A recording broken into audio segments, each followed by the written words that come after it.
সামনেই আসছে জন্মাষ্টমী, সেই উপলক্ষে এক বাড়িতে ঠাকুর রং করতে গেছিলাম, কিন্তু এই যাওয়ার সঙ্গে সঙ্গে এই লোডশেডিংটা হয়ে পুরো ম্যাচাকার করে দেওয়ার চেষ্টা করছিল, কিন্তু আমার সাথে একটুও লোডশেডিংটা পেরে উঠতে পারেনি, কারণ আমি ফ্ল্যাশ জ্বালিয়ে বসে গেছি রং করতে।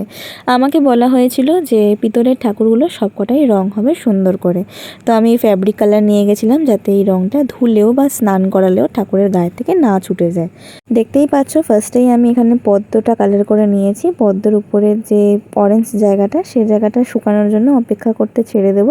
দিয়ে আমি এখানে হাতের যে পায়ের যে ডিজাইনগুলো ছিল সেগুলো আমি এখানে করতে স্টার্ট করে দিয়েছি। ফার্স্টে লক্ষ্মীর হাত পা আলতাগুলো আমি করে নিয়েছি, তারপরে নারায়ণের হাত পা, কানটাকেও আমাকে কালার করতে বলা হয়েছিল, বলেছিল কানগুলো ঠাকুরের লাল করতে হবে।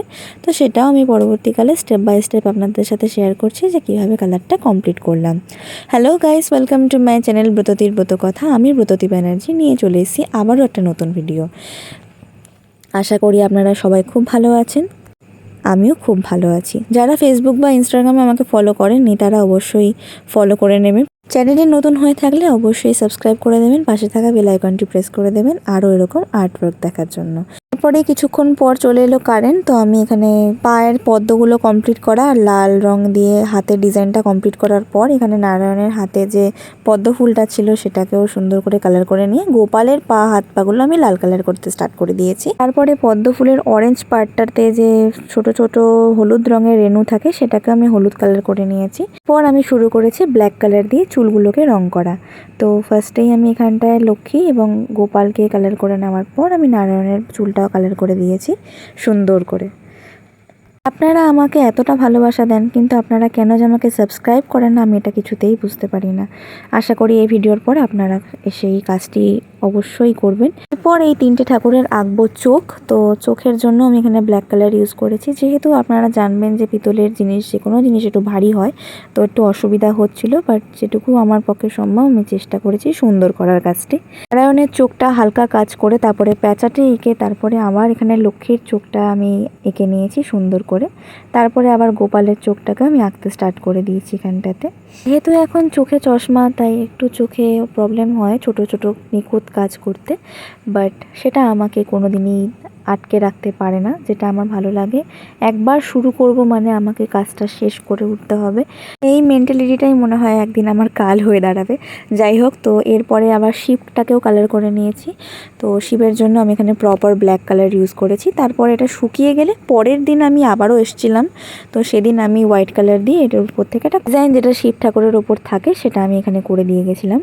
এরপর এখানে আমাকে বলা হয়েছিল যে সুন্দর করে সব কটা ঠাকুরেরই চারিদিক মানে কপালের চারিদিকটা একটু কলকা করে দিতে। তো কলকা তো আর আমি এইভাবে এত ছোট ব্রাশ দিয়ে তো আমি এত ছোট সারফেসে পারবো না, তো আমি ছোট ছোট ফুলের মতো করে ডিজাইন করে দিয়েছি যাতে দেখতে একটু সুন্দর লাগে।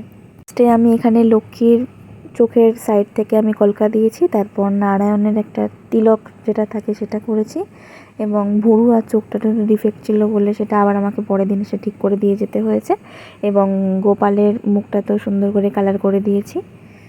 এটা কমপ্লিট করার পর দেখতে খুবই সুন্দর লাগছিল। তো এরপরে আমাকে বলেছিল যে লক্ষ্মীর হাতে যে অ্যাক্সেসরিজটা থাকে আর কি, মানে ওটাকে কি বলে আমার ঠিক এখন মনে পড়ছিল না, তো ওটা ওনাদের নাকি যবে থেকে ওনার ঠাকুর কেনা হয়েছিল তবে থেকে ওটা লাল কালারে আছে, তো আমি এটা লাল কালারই করে দিয়েছিলাম। তারপর নারায়ণের একটু কিছু কাজ বাকি ছিল, সেটা কমপ্লিট করার পর আমাকে বলা হয়েছিল যে কালী ঠাকুরটাকে রং করে দেওয়ার জন্য। তো আমি এখানে কালী ঠাকুরটা নিয়েও বসে পড়েছি সুন্দর করে কালার করে দেবো বলে। তো যেরকম যেরকম কালার ছিল এখানে কালী ঠাকুরকে নিয়ে আমি বেশি ঘাটাইনি। তো আমি এখানে উপর থেকে যেটুকু কালার ওনাদের মানে ফেড হয়ে গেছিলো, তো সেটাকে আমি সুন্দর করে মিক্স করে দিয়েছি। চুলটা ঘষে গেছিলো, হাতটা এরকম ঘষে গেছিলো রঙটা, তো আমি সেটা ঠিক করে দিয়েছি। যেটা যেটা আমার ডিসপুট বলে মনে হয়েছে, যেরকম গায়ের যে মানে কি বলে ওই যে কাট আউট, বডি কাট আউটওয়ালা যে স্কার্টটা আর কি, ওটাকে স্কার্ট বলবো না কি বলবো আমি জানি না, যাই হোক স্কার্টই তো দেখে মনে হচ্ছিলো। তো স্কার্টটাও একটু ফেড লাগছিলো, তো আমি ওটাও স্কিন কালার দিয়ে সুন্দর করে কালার করে দিয়েছি। অ্যান্ড তোমাদের সাথে শেয়ার করছি যে ফাইনাল রেজাল্টটা কেমন লাগছে। নেক্সট কাজগুলো আমি ভিডিও করতে পারিনি, তো আপনাদের সাথে এইভাবেই শেয়ার করছি, কিছু মনে করবেন না। কাজগুলি আপনাদের কেমন লাগলো অবশ্যই কমেন্ট করে জানাবেন। ফেসবুক ইনস্টাগ্রামে ফলো করে আমার পাশে থাকবেন। যারা ইউটিউব থেকে দেখছেন তারা অবশ্যই আমার চ্যানেলটিকে সাবস্ক্রাইব করে পাশে থাকা বেল আইকনটি প্রেস করবেন, যাতে যখনই আমি নতুন ভিডিও ছাড়ি আপনার কাছে সবার আগে নোটিফিকেশানটি চলে আসুক। আজকের জন্য এইটুকুই, দেখা হচ্ছে নেক্সট ভিডিওতে। সাবস্ক্রাইব করে দেবেন, তাহলে কিন্তু হারিয়ে যাব। টাটা।